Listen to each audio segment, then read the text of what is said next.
સુરતના યુવાન Mohammad વાણિયાની rifle શૂટિંગમાં mastery જોવા મળી છે। 100% શ્રવણ શક્તિની દિવ્યાંગતા હોવા છતાં ભારતનું ગૌરવ વધાર્યું છે। રાઇફલ શૂટિંગમાં ઇન્ટરનેશનલ અને સ્ટેટ લેવલ પર મેડલ જીત્યા છે। વિશ્વના સૌથી યુવા દેશ તરીકે ઓળખાતા ભારતે અનેક ખ્યાતનામ ખેલાડીઓને જન્મ આપ્યો છે, જે ખેલ જગતમાં દેશનું ગૌરવ વધારવા માટે અવિરત મહેનત કરી રહ્યા છે। વડાપ્રધાન નરેન્દ્ર મોદીએ યંગ ઇન્ડિયાને ખેલો ઇન્ડિયા થકી પ્રેરણા આપી છે। ગુજરાતના તત્કાલીન મુખ્યમંત્રી તરીકેના કાર્યકાળમાં તેમને શરૂ કરેલા ખેલ મહાકુંભ રમતોત્સવનો ઉદ્દેશ્ય રાજ્યના ખૂણે ખૂણે છુપાયેલી રમતગમતની પ્રતિભાઓને ઉજાગર કરવાનો હતો। આ પરંપરાને આગળ વધારી રાજ્ય સરકાર રમતગમતને વિશેષ પ્રાધાન્ય આપી રહી છે। ત્યારે આવી જ એક વિરલ સ્પોર્ટ્સ પ્રતિભા છે સુરતના બેગમપુરા વિસ્તારના મોહમ્મદ મુતુર્ઝા વાનિયા, જે 100% શ્રવણ શક્તિની દિવ્યાંગતા હોવા છતાં પોતાના હિંમતભર્યા પ્રયત્નોથી રાઇફલ શૂટિંગમાં ઇન્ટરનેશનલ, નેશનલ અને સ્ટેટ લેવલે ભારતનું ગૌરવ વધારી રહ્યા છે। માતા પિતાની પ્રેરણા, પોતાની અથાગ મહેનતથી મોહમ્મદ વાનિયાએ અત્યાર સુધીમાં 11 ગોલ્ડ મેડલ, 8 સિલ્વર મેડલ અને 8 બ્રોન્ઝ મેડલ જીત્યા છે। ગત ઓગસ્ટ 2024માં જર્મનીના હેનોવર શહેરમાં યોજાયેલી બીજી વર્લ્ડ ડેફ શૂટિંગ ચેમ્પિયનશિપમાં 100 metre air rifle mix team ઇવેન્ટમાં ભારતનું પ્રતિનિધિત્વ કર્યું હતું, જેમાં એક સિલ્વર તથા ઇન્ડિવિજ્યુઅલ ઇવેન્ટમાં એક બ્રોન્ઝ મેડલ જીત્યો હતો। મારું નામ રઝિયા છે અને મેં મોહમ્મદના મધર છું। અને જ્યારે 7 મહિનાનો હતો ત્યારે અમને ખબર પડી કે મોહમ્મદને હિયરિંગ ડિસેબિલિટી છે। તો પહેલાં તો સ્ટાર્ટિંગમાં મેં થોડા એકદમ આ થઈ ગયા કે હવે કેમ થાય, પર પછી એના ફાધરની ઘણી હિંમત હતી અને એક એમ ઠાની લીધું કે એને આપણે પૂરી તરહથી તૈયાર કરશું અને એને એક નોર્મલ લાઈફ જીવવાની એને બધી તક આપશું। અને એમ જ ધીમે ધીમે લાઈફ થતી ગઈ। આપણે 4 વર્ષ એને ઇમ્પ્લાન્ટ કરાયું અને પોસ્ટ ઇમ્પ્લાન્ટ અને પ્રી ઇમ્પ્લાન્ટ સ્પીચ થેરપી કરાવવું ઘણું જરૂરી છે, તાકી એ જે ઇમ્પ્લાન્ટ કરાવી છે એનું 100% રિઝલ્ટ મળે। તો એના માટે અમે એવરી વીક મુંબઈ જતા અને વहाँ જઈને એની ટ્રેનિંગ કરાવતા તાકી એ લિપ રીડિંગ ના કરે અને સુનીને એને બોલવાની આદત પડે। અને અમે એના માટે 4 વર્ષ તક બોમ્બે અપડાઉન કરું અને એને એ થેરેપીઝ કરાવી। અને એઝ અ ચાઇલ્ડ મોહમ્મદ બી ઘણો જ સારો બચ્ચું છે, બધી રીતે અમને કોઓપરેટ કરે છે અને અમારી વાતો બી સમજે છે। એના ફાધર બી ઘણા હિંમતવાળા છે।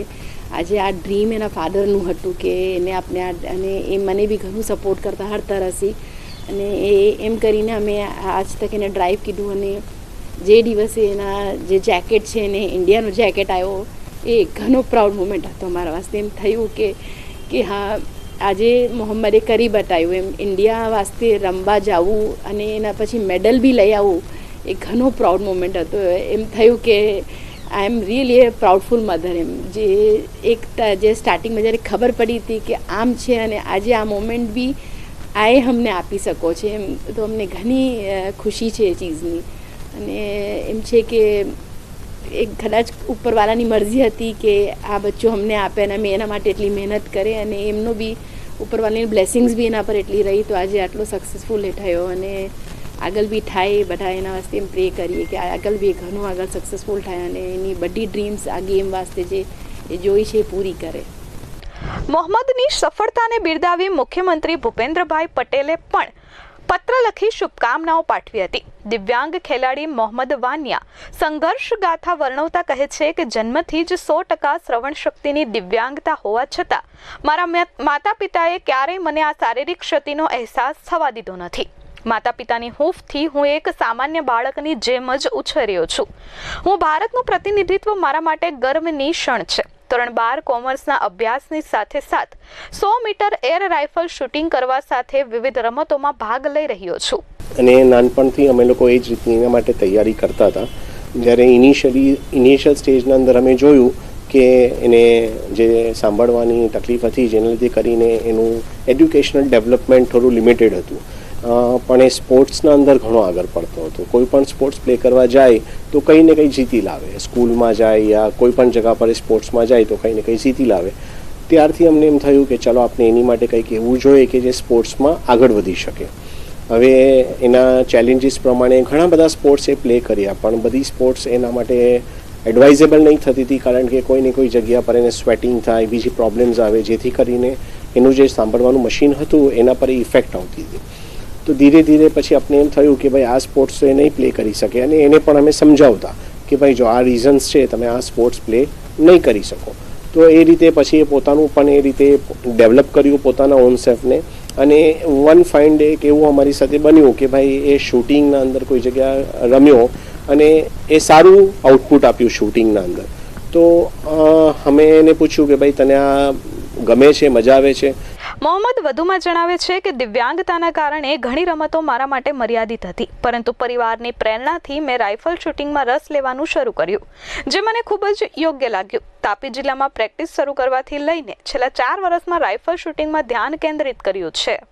મારું નામ છે તે મોહમ્મદ વાણિયા અને મારું 12th સ્ટેન્ડર્ડ કોમર્સ કહું છું અને મેં ટાઈમ મીટર રાઇફલ સાઇડ રમું છું. શૂટિંગ 4 યર્સથી ટ્રેનિંગ રહું છું અને મેં 100% ઇમ્પ્લાન્ટ કોક્લિયર મશીન પહેર્યું છું મેં 100%. અને ને 4 યર્સથી મેં મહેનત કર્યું છે શૂટિંગ વાસ્તે અને સ્ટેટ લેવલ, ડિસ્ટ્રિક્ટ લેવલ અને ઇન્ટરનેશનલ અને નેશનલ બધી કેટેગરીમાં મેં બહુ બધા ગોલ્ડ મેડલ્સ જીત્યા છે. અને મારા મમ્મી પપ્પાને ઘણું સપોર્ટ કરે છે મને, અને મારા પપ્પા સેક્રિફાઈસ કરીને મને ક્લિનિંગ કરી ટેકનોલોજી વાસ્તે પ્રોસેસ ગેમ બધી અલગ અલગ નાની ચીજ ટેકનોલોજી સમજાવીને મેં એક લેવલ પર પહોંચ્યા ઇન્ડિયા ટીમ વાસ્તે. અને 7 ગોલ્ડ, 7 સિલ્વર અને 7 બ્રોન્ઝ મેડલ જીત્યા છે સ્ટેટ અને ડિસ્ટ્રિક્ટ. અને નેશનલ 2 મેડલ જીત્યા છે ઇન્ડિવિજ્યુઅલ અને મિક્સ ટીમને સિલ્વર અને બ્રોન્ઝ મેડલ. અને ઇન્ટરનેશનલ સેકન્ડ વર્લ્ડ ડેફ ચેમ્પિયનશિપમાં મેં silver medal mix team medal આવ્યો છે અને બ્રોન્ઝ મેડલ ઇન્ડિવિજ્યુઅલ મેડલ આવ્યો છું મેં. Bureau report S24 news, Surat.